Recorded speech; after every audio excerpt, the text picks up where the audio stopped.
Tim, how is it going from doing this for huge enterprises, right? The client, a McKinsey client, is everything from the government of South Africa to Fortune 50, whatever, right?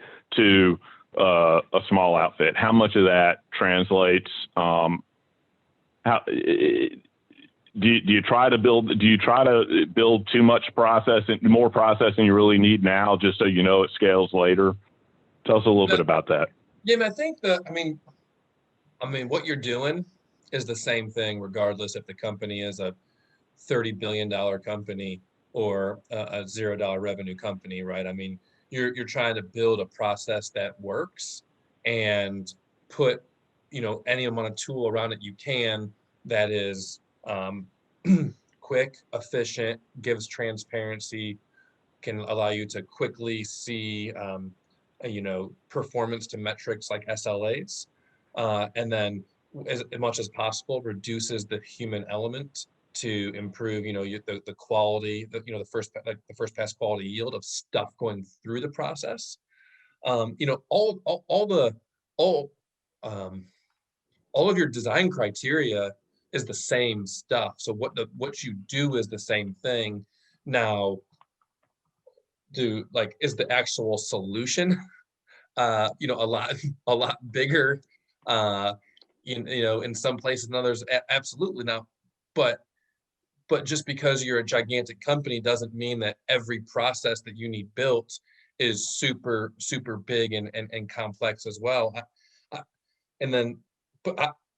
be the first to admit that I think every business process should be made as simple as possible, right? I mean, there shouldn't be, if there shouldn't be 20 steps if it only takes 10, right?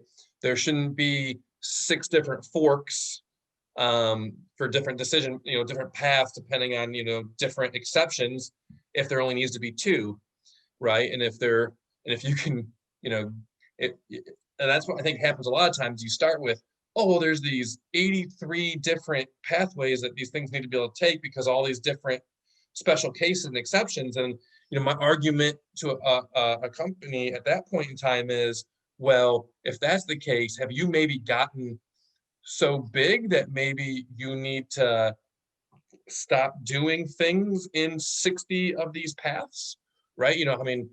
What percentage of your EBITDA and your revenue and your business actually comes, from 60 of those 84 pathways, right? Maybe we need to stop. If we're spending a whole lot of time managing those exceptions for very little revenue, maybe we should stop doing it. I think, that is something that very commonly happens as companies get bigger. Eaton, I've recently worked for Eaton. No real exception there. Cooper Lighting grew and was still trying to, give a lot of white glove support to really small customers with, $6 orders.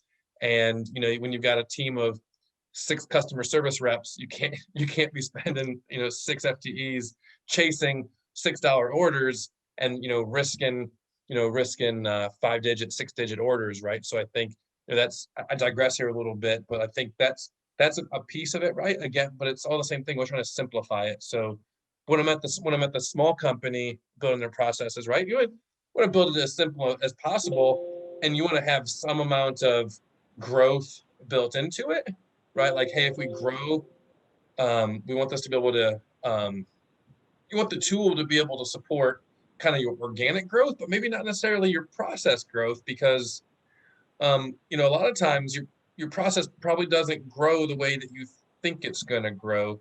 You may have it built for A, and you're like, oh, maybe we should make this process capable of B because that's what will happen next. But in many cases, when you come to revise that process, it's C that you need to revise it for, not B. So I don't think you should waste a lot of energy on trying to build the next iteration, the next revision of the process and the tool, unless you are absolutely 100% certain that's what's coming next. The caveat being, what's your investment cost right now and how cheap is it to do now versus what it's going to cost you to add that kind of, to change that configuration later. I mean, obviously there's some business decisions in there, but, that stuff aside, let's not overcomplicate the question. I mean, keep things as simple as possible, and that's true with the 3-man company and the 300,000 FTE company, I think.